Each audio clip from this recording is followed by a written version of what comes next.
Hi எல்லாருக்கும் வணக்கம்.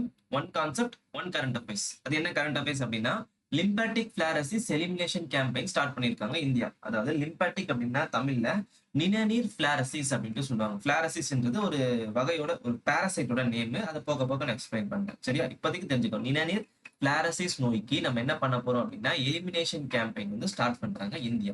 இந்தியாவோட எய்ம் என்ன அப்படின்னா அந்த நோயை லிம்பட்டிக் ஃபிளாரசிஸ் நோயை நம்ம என்ன பண்ண போறோம்னா 2027 நம்ம என்ன பண்ணோம் இந்தியால இருந்து விரட்ட போறோம். சரியா? இந்தியா வந்து அதிகமா பாதிக்கப்படுது இந்த நோயால. சரியா? ஓகே. சோ வந்து 2027க்குள்ள நம்ம என்ன பண்றோம் அப்படின்னா இதை வந்து விரட்ட போறோம் அப்படின்ற கான்செப்ட் ஞாபகம் வச்சுக்கணும். சரியா? என்னென்னலாம் பண்ண போறாங்க அப்படின்னா இந்த எலிமினேஷன் கேம்பெயின்ல அதிகமா பாதிக்கக்கூடிய மாநிலங்கள்லாம் இருக்கு பாத்தீங்களா இந்தியால, அங்க போய் அவேர்னஸ் கிரியேட் பண்ண போறாங்க. அதாவது விழிப்புணர்வு ஏற்படுத்த போறாங்க. எஸ்பெஷலி இந்த கிராமப்புறங்கள்ல அந்த இடத்துல என்ன பண்ண போறாங்கன்னா விழிப்புணர்வு ஏற்படுத்த போறாங்க. மெடிசன்ஸை சப்ளை பண்ண போறாங்க. இந்த எலிமினேஷன் கேம்பெயின்ல நடக்க போறது இதுதான். சரியா? கரண்ட் அஃபேர்ஸ் இது. எந்த நோய்க்கு எலிமினேஷன் கேம்பெயின் வந்து ஸ்டார்ட் பண்ணாங்கன்னு கேட்பாங்க. அது எந்த நோய்? லிம்பாட்டிக் ஃபிளாரசிஸ். இப்படி கேட்கலாம். வேற எப்படி கேட்கலாம்? இந்த நோயை வந்து எந்த ஆண்டுக்குள்ள இந்தியால இருந்து விரட்டணும் அப்படின்னு சொல்லிட்டு பிளான் பண்ணிருக்காங்க அப்படின்னா 2027க்குள்ள விரட்டணும்னு சொல்லிட்டு பிளான் பண்ணிருக்காங்க. இது கரண்ட் அஃபேர்ஸ். இன்னும் என்ன கேட்கலாம் அப்படின்னா 2027க்குள்ள எந்த கோலின் அடிப்படையில இந்த நோயை விரட்டலாம் அப்படின்னு சொல்லிட்டு இந்தியா பிளான் பண்ணிருக்காங்கன்னா எஸ்டிஜி 3. என்ன எஸ்டிஜி 3ல குட் ஹெல்த் அண்ட் வெல்பீயிங் ஒரு வார்த்தை கேள்விப்பட்டிருப்பீங்களா? சுகாதாரம் மற்றும் ஆரோக்கியம் அப்படின்னு சொல்லிட்டு ஒரு வார்த்தை கேள்விப்பட்டிருப்பீங்க.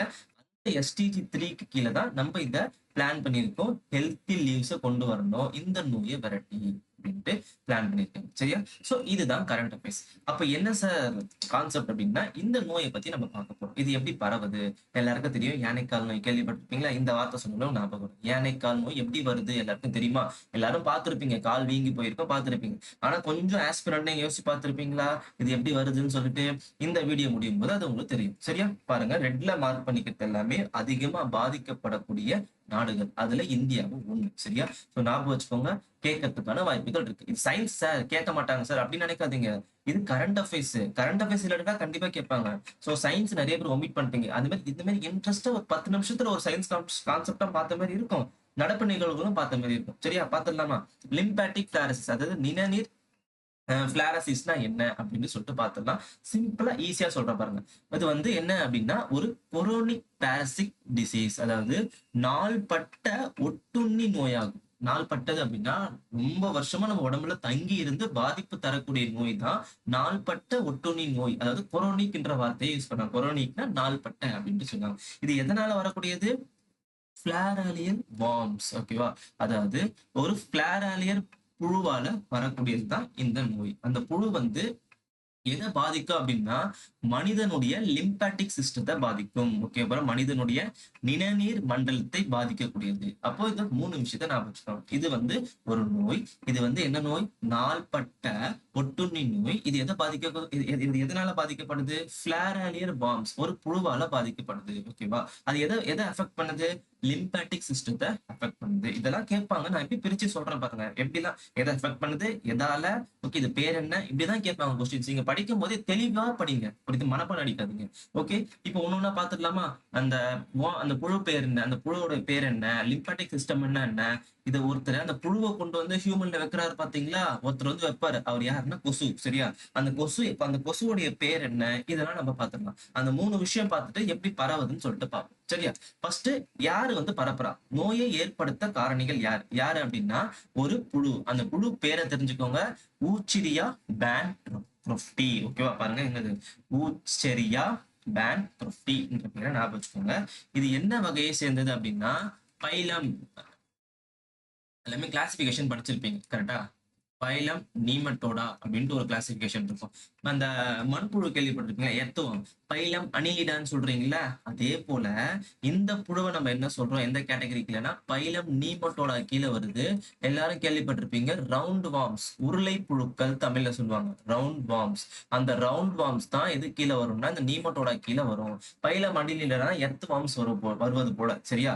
இப்போ இந்த ரவுண்ட் வார்ம்ஸோட பேர் தான் இந்த ஊச்சரியா பேன்க்ரப்டி. இதுதான். சரியா? இது வந்து நம்ம உடம்புக்குள்ள இருக்கும். வளர்ந்து என்ன பண்ணும்னா யானைக்கால் நோயை உண்டாக்கும்.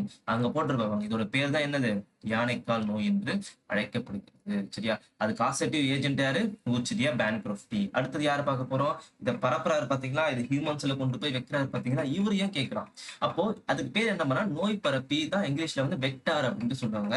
சோ அது என்ன பேருன்னா வெக்டார் பிரான் டிசீசஸ், அதாவது கொசுக்களினால பரவக்கூடிய நோய்களுக்கு பேரு தான் இங்கிலீஷ்ல வெக்டார் பிரான் டிசீசஸ் அப்படின்னு சொல்லுவாங்க. வெக்டார்னா அது என்ன வெக்டார்ன்றது என்னவா இருக்கலாம், என்ன வேணா இருக்கலாம். இந்த நோய்க்கு என்னது அப்படின்னு பாத்தீங்கன்னா கொசு. அந்த கொசு பேரை கேட்கலாம். அந்த கொசுவோட பேரு வந்து குலக்ஸ் மஸ்கிட்டோ. எஸ்பெஷலி இந்தியாவுல பரவுறது இந்த கொசுவால தான்.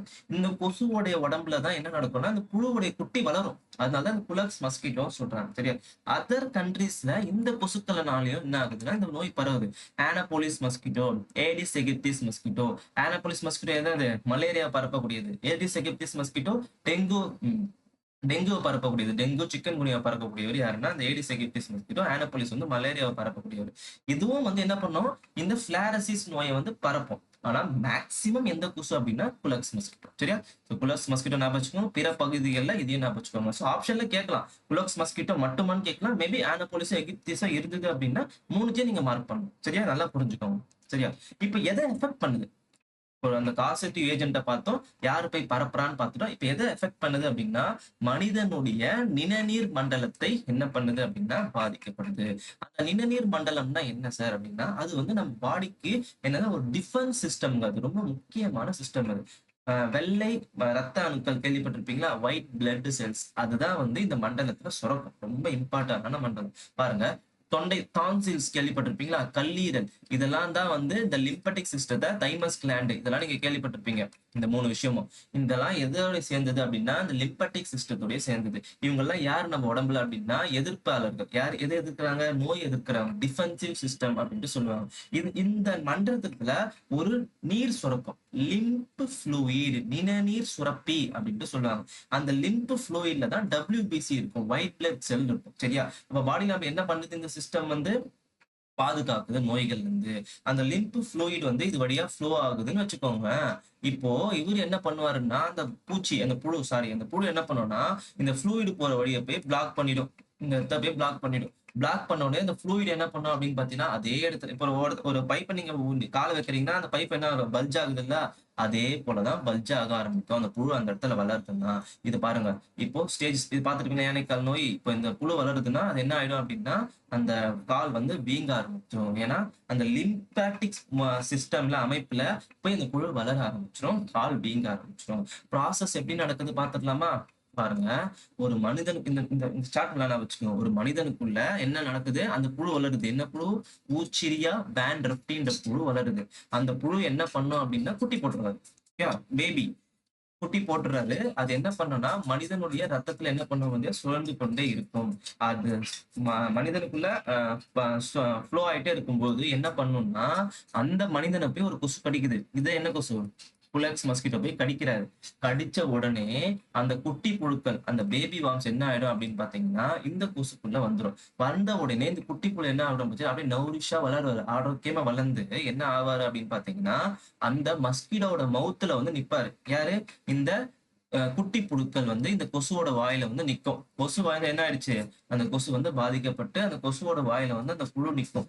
இந்த சேம் மஸ்கிட்டோ என்ன பண்ணும், அதே கொசு போய் என்ன பண்ணும்னா ஒரு இந்த ஸ்டேஜ் தான் இது கண்டினியூ ஆகுது. சரியா?